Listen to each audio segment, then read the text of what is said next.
नमस्कार दोस्तों। Daily news India 1.0 में आपका बहुत बहुत स्वागत है। दोस्तों, बटेंगे तो कटेंगे राष्ट्रीय नारा बन गया। अब तो हर कोई सोचता है कि भी इसका तोड़ तो निकलेगा नहीं। राजनीति है, राजनीति में तो फिर तोड़ भी निकल आते हैं, जोड़ भी निकल आते हैं। अल्टीमेटली सपा के एक व्यक्ति ने एक पोस्टर लगा दिया साहब, उत्तर प्रदेश में, बटेंगे तो कटेंगे। उसका जवाब आ गया साहब, मठाधीश बांटेंगे और काटेंगे। अभी मठाधीश यानी कि योगी आदित्यनाथ के ऊपर सीधा अटैक कर दिया कि मठाधीश अब बांटेंगे और काटेंगे। सही बात है। अब कल को ये बीजेपी के साथ और आरएसएस के साथ जुड़ जाएगा।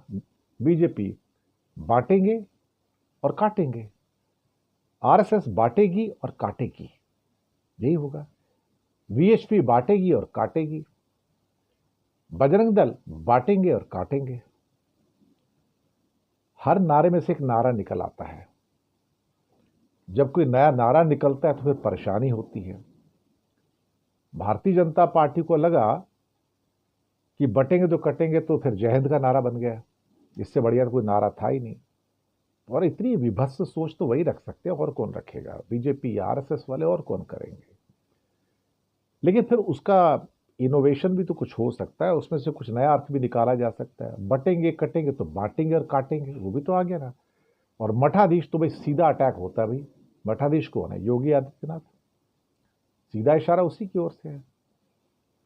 और मठाधीश के पास से ही तो ये आया था, बटेंगे तो कटेंगे, कि क्या कहते हैं, united we stand and divided we fall.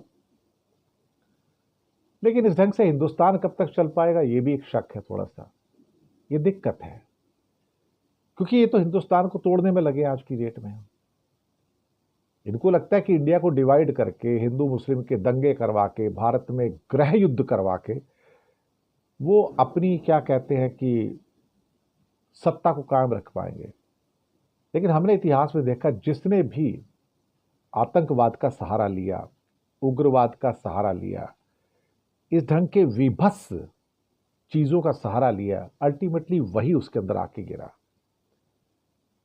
और एक चीज और है, जैसे कि हमारे एक मित्र ने भी कहा कि जो रेजिमेंटेड पार्टीज होती हैं ना, रेजिमेंटेड पार्टीज, जैसे कि CPM, communist party regimented party थी, एक रेजिमेंट की तरह काम करती है। एक बार को जब वो बिखरती है तो फिर वापस नहीं आती कभी भी।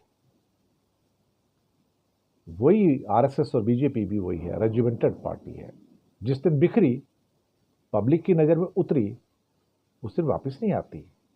हिटलर का भी रेजिमेंटेड था, सारा जो डोमेन था, गया तो वापस नहीं आया फिर।